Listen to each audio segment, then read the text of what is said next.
lodi. Ang ating leftover na alimasag, ilagyan natin ng miswa. Yan, ginisa natin sa miswa.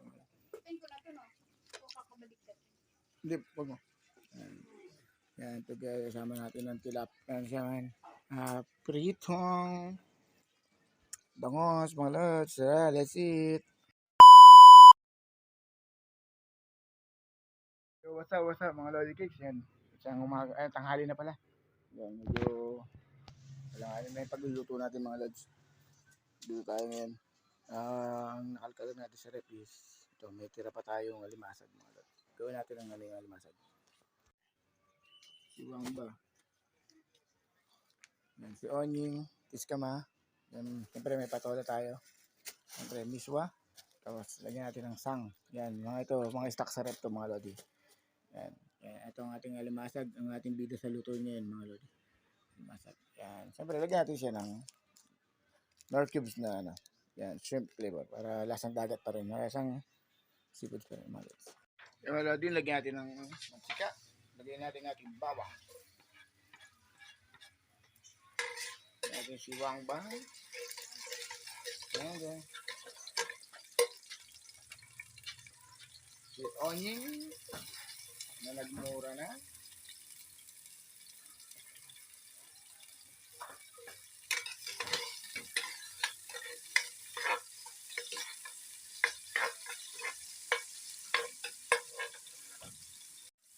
Third natin si Tiskama.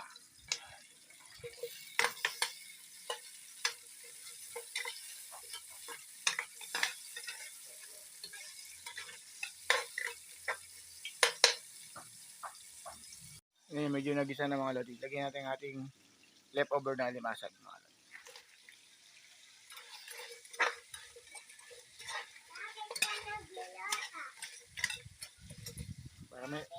Para may ulam, lagyan natin ang ating nor shrimp flavor para lasa-lasa para natin yung ating seafoods mga lodi. Lagyan natin siya ng nawasa. Yung mga lodi, mga 4 na baso para medyo may sabaw tayo. Kasi pag nilagyan natin ng miso yan, sisip-sipin niya yung sabaw mga lodi. Yan. Balikan natin mamaya pag kumulo na siya mga lodi. Takpan natin. Yan. Sa kabila, lodi nagpipirito tayo ng bangos mga lodi. Mga lodi, lagyan natin siya ng pampalasa. Yung ating Ajinomoto ginisa mix. Yan mga lodi, yan. Yan mga lodi, kumukulo na siya. Lagyan natin yung ating patola.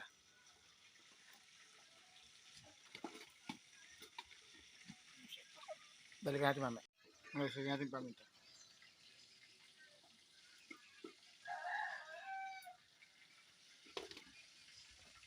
Yan mga lodi, kumukulo na siya.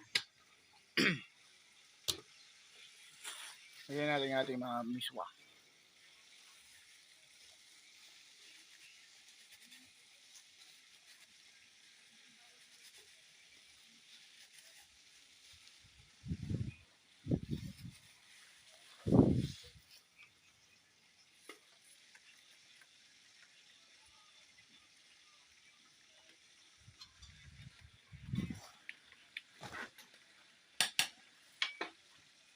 Yan. After the miswa, itlog mga lodi.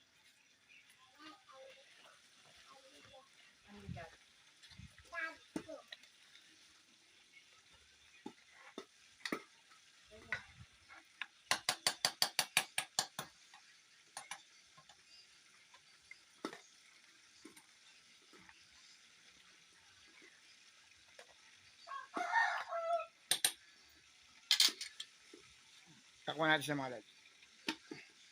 Siyempre lagyan natin ng sang para pampabango dito.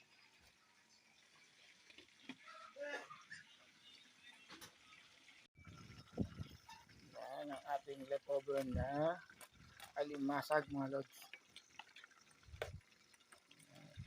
Yan natin siyang ulam for today.